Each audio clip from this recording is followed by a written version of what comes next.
Hello, I'm Donna Bush. Thanks for joining us for your CIGTV News Update. We begin with the official announced appointment of East End MLA Arden McLean, the new leader of the opposition.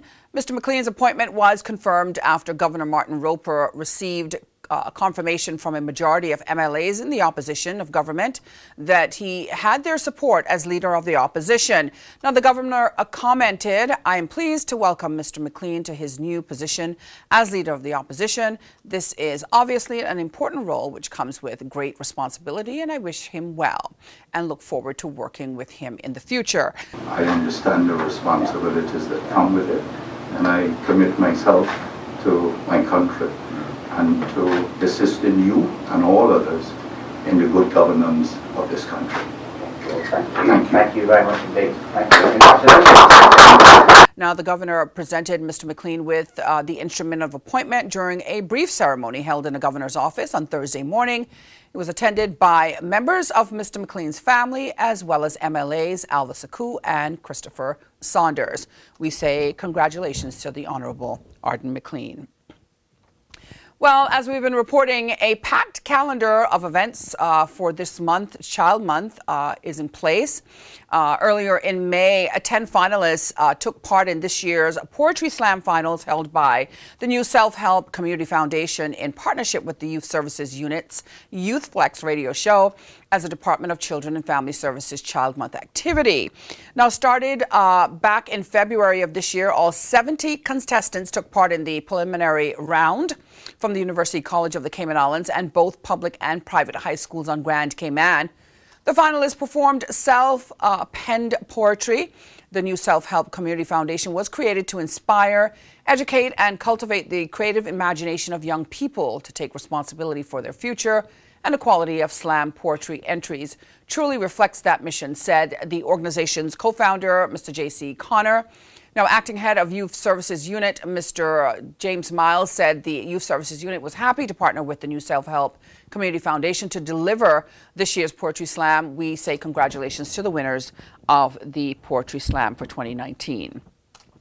Finally, today, another step is made towards putting in place the first National Culture and Heritage Policy and Strategic Plan 2017 to 2026. Now, the policy aims to protect and preserve aspects of Caymanian heritage, as well as to nurture and foster a cultural expression and support the future growth of all creative industries here in the Cayman Islands. The committee has reconvened. They did recently that is to begin the process of developing the costed operational plan, which will set out the blueprint for executing the policy and ensuring the necessary resources are made available. I'm pleased to be moving into the next phase of the Culture and Heritage Policy and Strategic Plan, says Minister for Culture, the Honourable Dwayne Seymour. Now, updates on the progress of the Culture and Heritage Policy and the aligned COP will be provided to the public, as well as notices of engagement opportunities. The costed plan is expected to be completed later in 2019, at which point the focus will then shift to putting it all in place. Finally, for a look at our weekly schedule of programs here on CIG Television, you can go online to gis.gov.ky. If you missed today's news update, you can go to the Cayman Islands Government Facebook page or go online to our CIG Television YouTube channel. I'm Donna Bush, as always, thanking you for joining us, wishing you a wonderful and, of course, a very safe evening, and hoping you'll join me back here again tomorrow. Until then, bye-bye for now.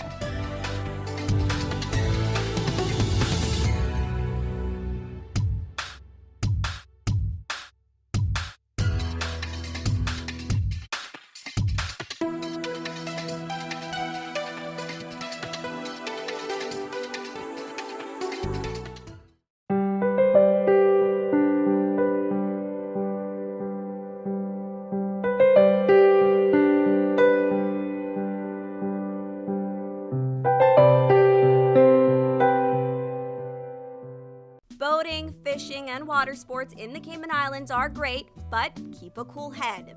Here are 7 tips for fun and safe sea outings. Number 1. Use a checklist to plan your outing. Check the weather forecast, make a float plan, and share it with someone who is remaining on land, stating where you're going, with whom, and when you're expected to return. Visit your nearest marine supply store to get your safety gear. This includes signaling mirrors, whistles, and a flare kit.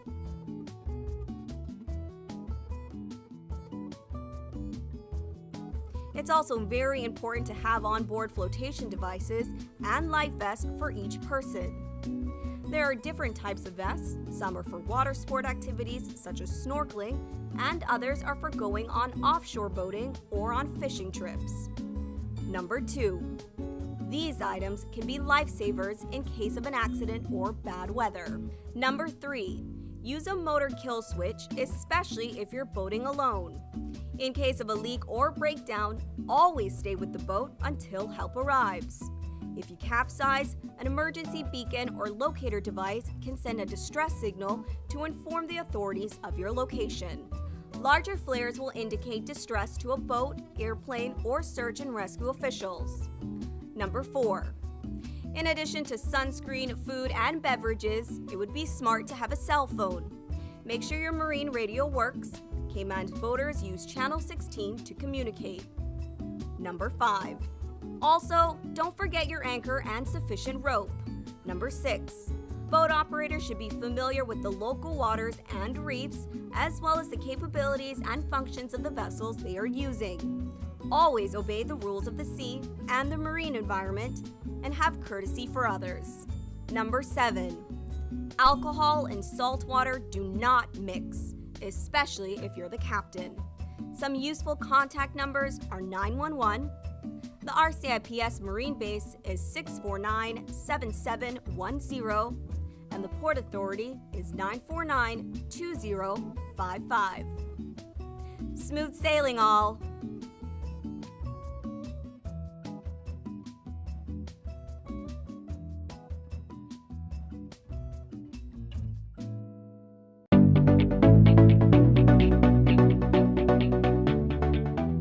I'm Jody Ann Fowry. I'm the Police Media Officer with the RCIPS, and I'm here to give you some crime prevention tips on how to best protect your property.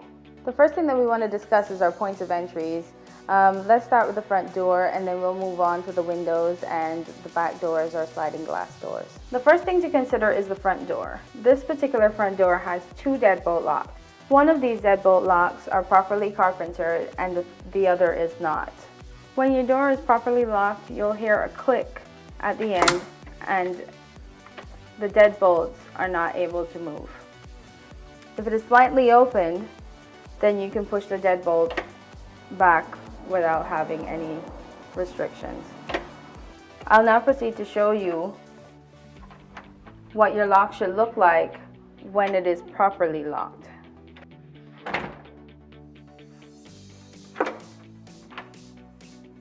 When it comes to your windows, you want to make sure that your window is locked all the way down, because even though the lock is on, if it's not all the way down, it can still be pried.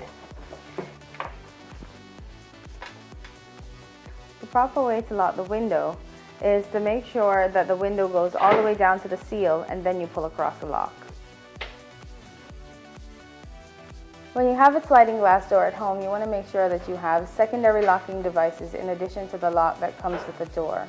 One of those can be a simple piece of wood that's jamming the doorway.